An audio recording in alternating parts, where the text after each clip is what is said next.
আগামীর বাংলাদেশের জন্য আমরা একইভাবে বিনির্মাণ করতে পারি, একসাথে কাঁধে কাঁধ মিলিয়ে চলতে পারি, আমাদের সেই চিন্তা করা উচিত। তো আমরা সবাই একটা আশঙ্কার মধ্যে, প্রথমত হল পাওয়া নিয়ে দেখা গেছে আগের দিন কনফার্ম করেছে যে আপনারা এখানে করতে পারবেন। তো এইবার ওই জটিলতায় পড়তে হয় নাই, এবং নিচে ডিবির কোনো টিম সিভিলে রেডি নাই, কারো ওই আতঙ্ক নাই। তো আমরা এই ফ্যাসিবাদ মুক্ত বাংলাদেশে প্রথমবারের মতো স্বস্তির একটা নিঃশ্বাস ফেলে আমরা একটা শান্তিপূর্ণ ইফতার আজকে সমবেত হয়েছি, সেজন্য আল্লাহর কাছে শুকরিয়া আদায় করি। বিশেষ করে মির্জা আব্বাস সাহেব এখানে বলেছেন যে বিগত সময়ে আমরা তাদের সিনিয়র নেতৃবৃন্দের চেয়ে ইয়ং নেতৃবৃন্দ, বিশেষ করে ছাত্রদল, যুবদল, জামাতের লোকজনের জন্য আরও একটা ভীতিকর পরিস্থিতি ছিল। গতবার যদিও সেক্রেটারি জেনারেল সাহেব এসেছিলেন, এবারও তিনি এসেছেন। তো আমরা সবাই একটা আশঙ্কার মধ্যে, প্রথমত হল পাওয়া নিয়ে দেখা গেছে আগের দিন কনফার্ম করেছে যে আপনারা এখানে করতে পারবেন। তো এইবার ওই জটিলতায় পড়তে হয় নাই, এবং নিচে ডিবির কোনো টিম সিভিলে রেডি নাই, কারো ওই আতঙ্ক নাই।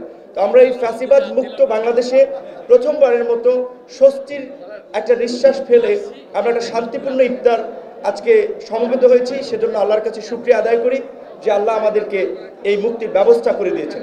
আমরা আজকে শ্রদ্ধার সাথে স্মরণ করি এই গণ অভ্যুত্থানের নিহত সকল শহীদদের, আমরা সুস্থতা কামনা করছি আহত সকল আমাদের সহকর্মী এবং সহযোদ্ধা নেতৃবৃন্দের। আপনারা জানেন যে বাংলাদেশের অত্যন্ত একটা সংকটকালীন সময়ে, যেখানে তরুণদের বড় একটা অংশ রাজনীতি বিমুখ ছিল, সেই সময়ে কিন্তু আমরা 2018 সালে কোটা সংস্কার আন্দোলন এবং নিরাপদ সড়ক আন্দোলন এর মধ্যে দিয়ে তরুণদেরকে কিছুটা রাজনৈতিকভাবে একটা সচেতনতার দিকে নিয়ে আসতে সক্ষম হয়েছিলাম, যার ফলে একটা ধারাবাহিক ছাত্র এবং তরুণদের আন্দোলন এবং রাজনৈতিক আন্দোলন সকলের সম্মিলিত প্রচেষ্টায় আমরা ফ্যাসিবাদ মুক্ত বাংলাদেশ পেয়েছি।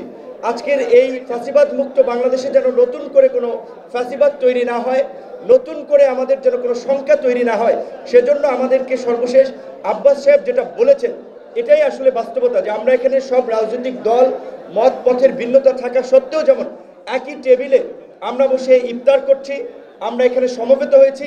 আগামীর বাংলাদেশের জন্য আমরা একইভাবে বিনির্মাণ করতে পারি, একসাথে কাঁধে কাঁধ মিলিয়ে চলতে পারি, আমাদের সেই চিন্তা করা উচিত। আজকের এই রাষ্ট্র সংস্কারের যে আমরা আলোচনা করছি বা রাষ্ট্র সংস্কারের যে আওয়াজ উঠছে, রাষ্ট্র সংস্কারের অংশ হিসেবেই বাংলাদেশের গণতান্ত্রিক উত্তরণ জরুরি। গণতান্ত্রিক উত্তরণে একটা নির্বাচন এই মুহূর্তে খুবই অতীব জরুরি হয়ে পড়েছে। নির্বাচন নিয়ে নানান ধরনের সংকট এবং শঙ্কা তৈরি হয়েছে। আমরা আশা করি প্রধান উপদেষ্টা ডিসেম্বরের মধ্যে নির্বাচন দেওয়ার যে অঙ্গীকার করেছেন, ডিসেম্বরের মধ্যে আমরা একটা অবাধ, সুষ্ঠু, নিরপেক্ষ নির্বাচনের মধ্যে দিয়ে আমরা বাংলাদেশের নতুন দিগন্তের পথে আমরা হাঁটতে সক্ষম হব।